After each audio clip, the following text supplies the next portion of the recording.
Hello friends, हम Mesolithic as में आगे बढ़ेंगे और आगे बढ़ते हुए हम अन्य प्लेसेस और उनके इम्पोर्टेंस के बारे में डिस्कस करेंगे। हमने आपको बताया था कि मेसोलिथिक एज जो है वो 10,000 वर्ष से लेकर के 8,000 BC तक का पीरियड दिए हुए हैं, लगभग 2,000 साल का। और यहाँ पर ढेर सारे प्लेसेस प्राप्त होते हैं और वहाँ की कुछ खास बातें हैं, जिसमें हमने सराय नहर को डिस्कस कर लिया था। अब हम महदहा और दमदमा में आएंगे और देखेंगे कि प्रतापगढ़ के सराय नहर के बाद दमदमा या महदहा में कौन कौन से स्पेसिफिक क्वालिटीज थी या स्पेसिफिक पॉइंट्स थे जो हमारे एग्जाम में पूछे आते हैं। अगर हम बात करें महदहा की, तो प्रतापगढ़ यूपी में पड़ता है और महदहा हड्डी के उपकरण एवं हड्डियों से बने हुए आभूषणों का यहाँ पर ज्यादा यूटिलाइजेशन होने लगा था। यानी महदहा में हड्डियों से बने हुए उपकरण, हड्डियों से बने हुए आभूषणों का प्रयोग किया गया। यहाँ पर मृग यानी कि जो हमारे हिरण थे, उनके श्रृंग यानी उनके जो सींग थे, उनके छल्ले प्राप्त हुए हैं। अगर हम देखें तो यहाँ से युगल समाधान के साक्ष्य प्राप्त हुए हैं, यानी नर और नारी एक ही कब्र में दफनाए मिले हुए हैं। यानी उनके कब्र यानी युगल समाधान के साक्ष्य कहां से मिले हैं, अगर ये क्वेश्चन पूछता है तो आप कहोगे मध्य पाषाण काल से।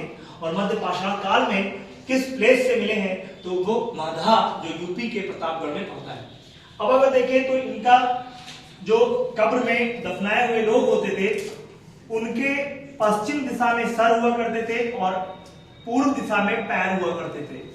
अगर हम सराय नहर की बात करें और महदहा की बात करें तो ये सबसे प्राचीनतम मध्यकाल के स्थल माने जाते हैं। और इनमें महदहा और सराय नहर अगर ऑप्शन में दोनों हो तो सराय नहर के साथ जाना है, वरना हम महदहा के साथ चले जाएंगे। दोनों नहीं है तो एक है तो एक के साथ जाएंगे। तो सराय नहर हो या महदहा हो, दोनों ही प्राचीनतम यानी oldest places of Mesolithic as के नाम से जाने जाते हैं। नेक्स्ट अगर हम देखें तो यहाँ से स्तंभ गर्थ और स्तंभ चूल्हे के साक्ष्य प्राप्त हुए हैं क्लास। फिर दमदमा की बात करें तो दमदमा भी आपका कहीं न कहीं प्रतापगढ़ में मिलेगा और इसमें दमदमा में 41 नरकंकाल प्राप्त हुए हैं, जिनमें से एक जो है कब्र में 3 मानव कंकाल एक साथ दफनाए हुए मिले हैं, 5 युगल समाधान है, 35 एकल समाधान है। आई होप आपको ये चीजें समझ में आई होंगी। अब हम देखेंगे नेक्स्ट, अगर हम देखें उत्तर प्रदेश में ही मिर्जापुर में लेखैया नामक स्थान है और लेखैया नामक स्थान विंध्याचल पर्वत के बीच में स्थित है। और यहाँ पर लगभग लेखैया विंध्याचल पर्वत में यूपी में मिर्जापुर में 17 नरकंकाल, जिनके सिर वेस्ट साइड में और पैर ईस्ट साइड में हुआ करते थे। अगर हम बात करें आदमगढ़ जो कि प्लेस है, बेसिकली यहाँ पर मिर्जापुर में घना पर्वत भी है और बगली का घोर भी है। यहाँ से कुछ इंपॉर्टेंट इतना है नहीं जो आपके एग्जाम में आए, तो उनको छोड़ते हुए हम आगे बढ़ेंगे और एमपी के आदमगढ़ की बात करेंगे। आदमगढ़ होशंगाबाद जिले में पड़ता है एमपी के, और यहाँ से पशुपालन के साक्ष्य प्राप्त हुए हैं।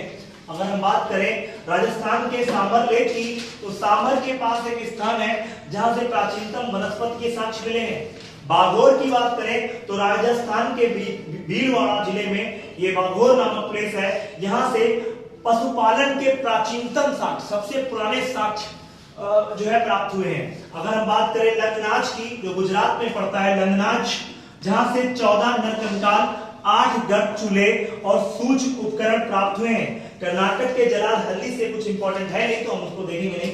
आई होप आपको ये सारे पॉइंट समझ में आए होंगे और ये मैपिंग के थ्रू चीजें हमको आसानी से चीजें कवर अप हो जाएगी। थैंक्स।